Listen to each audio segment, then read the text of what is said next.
আজকে আমরা শিখব পত্ররন্ধ্র খোলা ও বন্ধের কৌশল। অধ্যায় 9 উদ্ভিদের শারীরতত্ত্বের খুবই ইম্পর্টেন্ট টপিক।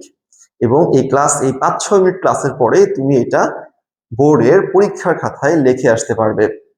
আমরা কথা না বাড়িয়ে কাজে যাই। একদম ভিডিও হবে। ভিডিও মানে কোনো ধরনের পাওয়ার পয়েন্ট প্রেজেন্টেশন না, তোমাকে একদম হাতে কলমে শিখাই দিব। কোনো ধরনের পাওয়ার পয়েন্ট প্রেজেন্টেশন না এটা। দেখো, আধুনিক মতবাদ, এটাকে আমরা লেভিটের মতবাদ বলি। তো এই ক্ষেত্রে নর্মালি আমরা জানি দিনের বেলায় পত্ররন্ধ্র খোলা হয়, রাতের বেলায় বন্ধ হয়, এই তো। এখন দিনের বেলা কেন পত্ররন্ধ্র খোলে, আগে একটু কথা মাথায় রাখো এই জায়গাটা। যদি এটা হচ্ছে, আমরা এটাকে সহকারী কোষ বলি, এটাকে আমরা রক্ষী কোষ বলি। যদি পানি সহকারী কোষ থেকে রক্ষী কোষে আছে, যদি পানি সহকারী কোষ থেকে রক্ষী কোষে আসে, তবে পানির চাপে বা অভিস্রবণিক চাপে এই রক্ষী কোষে ধাক্কা লাগে এবং যার ফলে পত্ররন্ধ্রটা খুলে যায়। মানে এই দুইটা কোষের মাঝখানে ফাঁকা জায়গা তৈরি হয়। তার মানে যদি পানিটা সহকারী কোষ থেকে রক্ষী কোষে আসে, যাকে আমরা অন্তঃবিস্রবণ বলি, এর ফলে কি হয়, এই পানির প্রেসারে মূলত এই দুইটা কোষের মাঝখানে ফাঁকা জায়গা তৈরি হয়, একদম সহজ কথা। আর যদি পানি ভেতর থেকে বাইরে যায়, যাকে আমরা বহিঃবিস্রবণ বলি, তাহলে পানি যখন কোষ থেকে বাইরে চলে যাবে, খুব স্বাভাবিকভাবেই কোষটা চুপসে যাবে, অর্থাৎ এই পত্ররন্ধ্রটা বন্ধ হয়ে যাবে। তাহলে আগে এতটুকু বেসিক মাথায় নাও, এটা হচ্ছে সহকারী কোষ। হ্যাঁ, এই সহকারী কোষ থেকে যখন পানি ভেতরের দিকে আসবে, অর্থাৎ রক্ষী কোষে আসবে, তখন এই পানির প্রেসারে এখানে পত্ররন্ধ্র খুলে যাবে এবং এই পানি আসাটাকে আমরা বলি অভিস্রবণিক চাপ তৈরি হয়েছে, অর্থাৎ অন্তঃবিস্রবণ হয়েছে। আর যদি পানি উল্টো দিকে যায়, অর্থাৎ রক্ষী কোষ থেকে সহকারী কোষে যায়, তবে যেটা হয়, এই পানির অভাবে এটা চুপসে যায়, অর্থাৎ পত্ররন্ধ্রটা বন্ধ হয়ে যায়। তবে আসো দেখি কেন দিনের বেলায় অন্তঃবিস্রবণ হয় এবং রাতের বেলায় বহিঃবিস্রবণ হয়। কার মতে? বিজ্ঞানী লেভিটের মতে, যেটাকে আমরা আধুনিক মতবাদ বলি। খেয়াল করো, বিজ্ঞানী লেভিট কি বলেছে অ্যাকচুয়ালি। বিজ্ঞানী লেভিট বলেছে, যখন যখন দিনের বেলায় সানলাইটের নীল আলোর তরঙ্গ দৈর্ঘ্যটা রক্ষী কোষে আসে। কোন কোষে আসে? রক্ষী কোষে আসে। রক্ষী কোষে কি আছে? অবশ্যই এখানে ক্লোরোপ্লাস্টের তৈরিকৃত খাবার আছে, মানে শ্বেতসার আছে বা স্টার্চ আছে। তখন এই যে স্টার্চটা বিভিন্ন বিক্রিয়ার মাধ্যমে পরিণত হয় ম্যালিক অ্যাসিডে। আসলে ব্যাপারটা কি ঘটে, খুব সহজ করে বললে, এই নীল আলোটা কি করে, নীল আলোর যে তরঙ্গ দৈর্ঘ্য আছে, এই যে শক্তিটা, নীল আলোর যে শক্তিটা, এই শক্তির ফলে এই কোষের ভেতরের যে এনজাইম গুলো আছে সেগুলো অ্যাক্টিভেটেড হয়ে যায়। এবং তখন কি হয়, এই ভেতরের যে স্টার্চটা, মানে এখানে যে স্টার্চ দানাগুলো আছে, সেই স্টার্চ দানাগুলা পর্যায়ক্রমে একটার পর একটা বিক্রিয়ায় পরিণত হয় ম্যালিক অ্যাসিডে।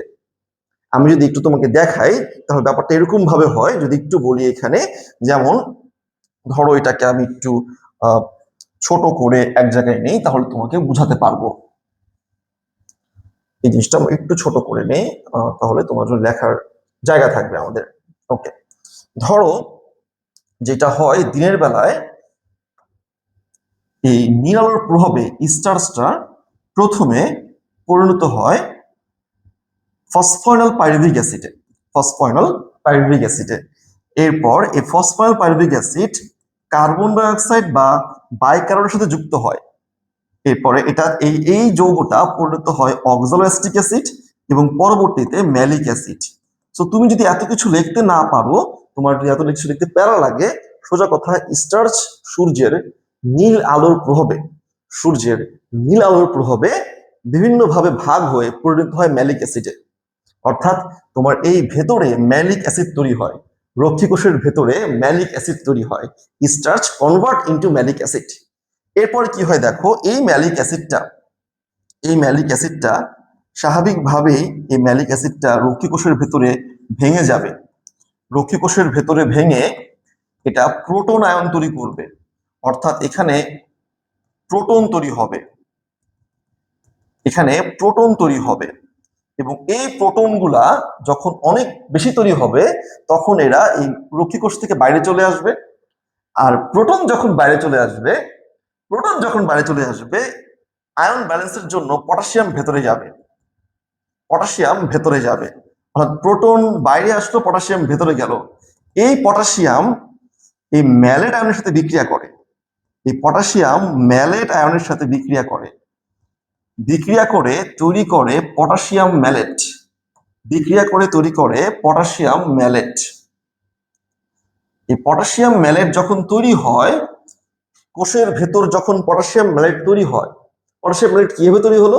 এই যে H+ চলে গেছে, পটাশিয়াম আসছে, এই পটাশিয়ামটা যুক্ত হয়েছে এই বাহির থেকে আসা পটাশিয়ামটা যুক্ত হয়েছে এই কোষে অবস্থিত ম্যালেট আয়নের সাথে, তৈরি করছে পটাশিয়াম ম্যালেট।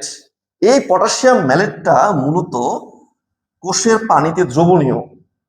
যখন এটা স্বাভাবিকভাবে আণবিক ভর বেশি এবং এটা কোষের মধ্যে দ্রবীভূত হয়ে গেছে, তখন এটা কোষের মধ্যে দ্রবীভূত হয়ে গেছে, তখন এটা কোষের ঘনত্ব বেড়ে গেছে, কোষটা ঘন হয়ে গেছে। আর তার মানে এখানে কোষ ঘন হয়ে গেছে আর বাইরে কোষ কি? কোষের পানি লঘু। এখানে যদি দ্রবণ ঘন হয় আর এখানে যদি দ্রবণ লঘু হয়, তাহলে অভিস্রবণটা কোন দিকে ঘটবে? অবশ্যই বাইরে থেকে ভেতরে। আমরা তো জানি অভিস্রবণ কোন দিকে ঘটে, যেদিকে পানি বেশি আছে তার বিপরীত দিকে। এখন এখানে পটাশিয়াম ম্যালেট তৈরি হওয়ার কারণে এটা তো দ্রবণীয়, চিনির মতো দ্রবণীয়। এক গ্লাস পানিতে তুমি যখন চিনি গুলাও তখন কি হয়? পানিটা ঘন হয়ে যায় না? হয়তো নাকি? সেই একইভাবে এই দ্রবণটা কিন্তু এখন কোষের দ্রবণটা কিন্তু এই কোষস্থ দ্রবণটা কিন্তু ঘন হয়ে গেছে। তো ঘন হয়ে যাওয়ার ফলে পানি কি হবে? বাইরে থেকে ভেতরে আসবে এবং অন্তর্বিস্রবণ হবে, যার ফলে কোষটার পত্ররন্ধ্র খুলে যাবে পানির ধাক্কায়। তার মানে এই পটাশিয়াম ম্যালেটের ফলেই কিন্তু হচ্ছে অন্তর্বিস্রবণ, এবং এই অন্তর্বিস্রবণ কিন্তু কোষটাকে খুলে দিচ্ছে। আমি যদি তোমাকে আরেকটু রিপিট করে বলি, সূর্যের নীল আলোর প্রভাবে কোষে অবস্থিত স্টার্চ পরিণত হয় ম্যালিক অ্যাসিডে। এই ম্যালিক অ্যাসিড ভেঙে তৈরি হয় প্রোটন আয়ন। এই প্রোটন আয়ন যখন কোষের মধ্যে অবস্থান করে, এখানে অনেক আমরা বেশি গার্বেজ হয়ে গেছে, একটু বুঝো আর কি। এখানে যখন প্রোটন আয়ন তৈরি হয় তখন এই প্রোটন আয়নগুলো বাইরে চলে আসে, এবং প্রোটন আয়ন যেহেতু বাইরে চলে আসছে, এর বিনিময়ে কিছু পটাশিয়াম ভেতরে ঢোকে, এবং পটাশিয়াম যখন ভেতরে ঢোকে তখন এই আগের ম্যালেট আয়নের সাথে যুক্ত হয়ে তৈরি করে পটাশিয়াম ম্যালেট, যার ফলে এই পটাশিয়াম ম্যালেটটা চিনির মতো কোষে দ্রবণীয়, কোষটা ঘন হয়ে যায় এবং এর ফলে পানি বাইরে থেকে ভেতরে আসে, একটা ধাক্কা দেয়, এই পানির ধাক্কায় মূলত কোষটা খুলে যায়। এটা গেল দিনের বেলায়। রাতের বেলায় কি হবে? জাস্ট রিভার্স ঘটনা ঘটবে। স্যার রিভার্স ঘটনা মানে কি? রিভার্স ঘটনা মানে তুমি বুঝতে পারতেছো, এই পটাশিয়াম ম্যালেটটা ভেঙে যাবে। এই যে আমাদের যে পটাশিয়াম ম্যালেটটা ছিল, এই পটাশিয়াম ম্যালেটটা রাতের বেলা ভেঙে যাবে। এখান থেকে পর্যায়ক্রমে আবার তৈরি হবে কি? Malic acid. কি তৈরি হবে? Malic acid. এই ম্যালিক অ্যাসিড পর্যায়ক্রমে পরিণত করবে স্টার্চে। মানে জাস্ট রিভার্স ঘটনা ঘটবে। এই পটাশিয়াম ম্যালেট থেকে পরিণত হবে পুনরায় কি? স্টার্চে, যা কিনা পানিতে দ্রবণীয় না। আর পানিতে দ্রবণীয় না বলে কি হবে? তখন এটা হয়ে যাবে লঘু দ্রবণ, আর কোষের বাইরে হয়ে যাবে গাঢ় দ্রবণ। তখন অভিস্রবণটা হবে ভেতর থেকে বাইরের দিকে। আমি আরেকটু বুঝাই, রাতের বেলা জাস্ট এই যে পটাশিয়াম ম্যালেট, ওইটা পর্যায়ক্রমে ভাঙতে ভাঙতে পুনরায় পরিণত হয় স্টার্চে। কিসে? স্টার্চে, যা কিনা এই কোষে দ্রবণীয় নয়। না হলে কি হবে? ধরো এক গ্লাস পানিতে তুমি যদি বালু দাও, বালু তো দ্রবণীয় নয়, ওরকম নিচে পড়ে থাকে, তখন এই কোষটার মধ্যেও এই স্টার্চ গুলো পড়ে থাকবে, যার ফলে এইটার দ্রবণটা হয়ে যাবে লঘু, গাঢ় তো হবে না যেহেতু দ্রবণীয় হয়নি, আর পাশেরটা হয়ে যাবে গাঢ়। এর ফলে এই পানিটা ভেতর থেকে বাইরে যাবে, যার ফলে পানি বাইরে যাওয়ার ফলে এই কোষটা চুপসে যাবে, অর্থাৎ পত্ররন্ধ্র বন্ধ হয়ে যাবে।